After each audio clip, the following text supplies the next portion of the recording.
بسم اللہ الرحمن الرحیم۔ اہل سنت والجماعت کسے کہا جائے؟ سوال: اہل سنت والجماعت کسے کہا جائے؟ دیوبندی اہل سنت والجماعت ہے یا ان کے مخالفین رضا خانی؟ بالتفصیل جواب دے کر ممنون فرمائیے۔ جواب: حامدا و مصلیا و مسلمہ۔ اہل سنت والجماعت وہ فرقہ ناجیہ یعنی نجات پانے والا فرقہ اور فرقہ اہل حق وہ ہے جو پیغمبر اسلام خاتم الانبیاء حضرت رسول مقبول صلی اللہ علیہ وسلم اور ان کے اصحاب خصوصاً خلفائے راشدین کے طریقے اور سنت کے مطیع و تابع ہو، جیسا کہ ارشاد نبوی صلی اللہ علیہ وسلم ہے: میری امت 73 فرقوں میں منقسم ہو جائے گی اور بجز ایک فرقہ کے سب فرقے جہنم میں جائیں گے۔ صحابہ نے عرض کیا: یا رسول اللہ، وہ ایک فرقہ کون ہے؟ ارشاد فرمایا: جس طریقے پر میں ہوں اور میرے اصحاب ہیں۔ حوالہ: ترمذی شریف جلد نمبر 2 صفحہ نمبر 89۔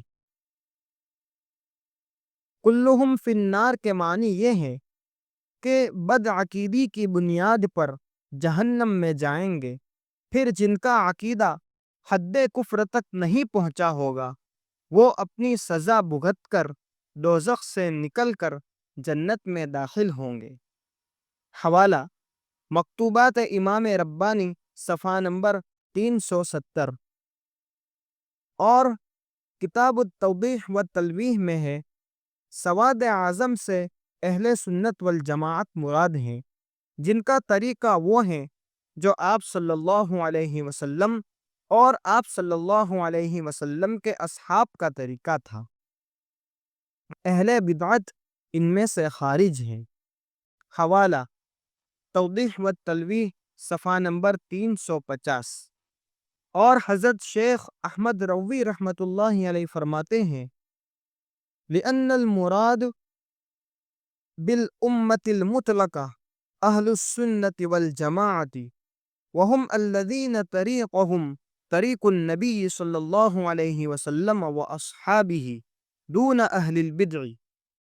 اہل سنت والجماعت وہی لوگ ہیں جن کا طریقہ وہ ہے جو آپ صلی اللہ علیہ وسلم اور آپ صلی اللہ علیہ وسلم کے اصحاب کا طریقہ تھا۔ اہل بدعت والضلال مراد نہیں، جیسا کہ رحمت عالم صلی اللہ علیہ وسلم کا ارشاد ہے: میری امت وہ ہے جس نے میرا طریقہ اختیار کیا۔ حوالہ: مجالس الابرار صفحہ نمبر 131۔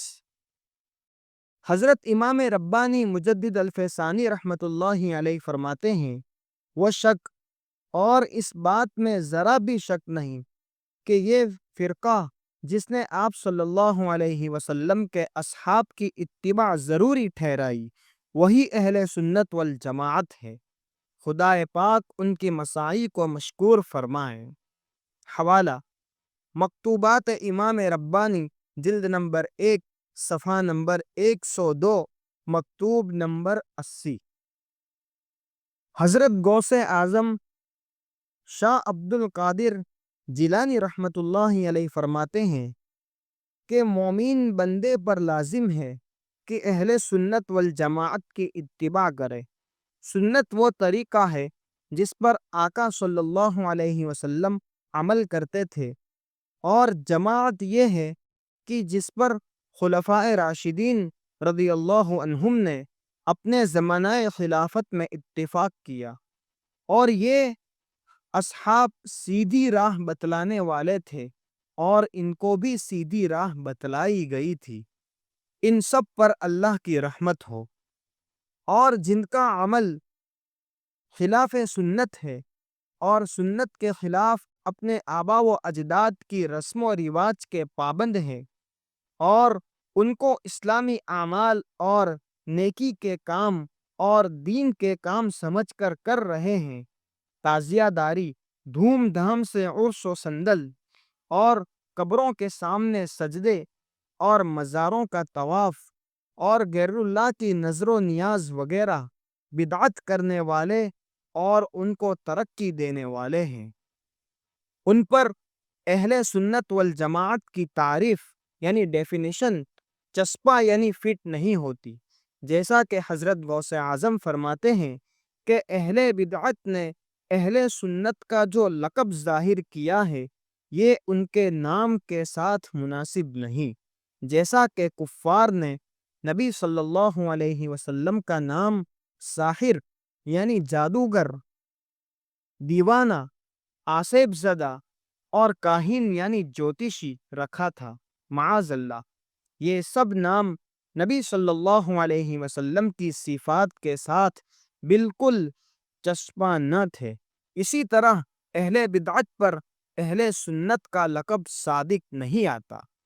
اہل بدعت کی نشانی حضرت غوث اعظم نے یہ بیان کی ہے کہ حدیث و سنت کے طریقے پر چلنے والوں کی برائی اور غیبت کرتے ہیں، اور حضرت شیخ احمد رومی رحمۃ اللہ علیہ فرماتے ہیں کہ اہل بدعت لوگوں کو بدعت کی طرف بلاتے ہیں اور وہ امت مطلقہ یعنی عام میں داخل نہیں۔ حوالہ مجالس الابرار صفحہ نمبر 131۔ تکمیلہ بحر الرائق علامہ ابن نجیم کی کتاب، جن کی تحقیق کو بریلوی مسلک کے علماء بھی مانتے ہیں، اس میں حضرت ابن عمر رضی اللہ عنہما کی روایت سے حدیث کا خلاصہ منقول ہے کہ جس میں 10 علامتیں یعنی نشانی ہو وہ اہل سنت والجماعت ہے۔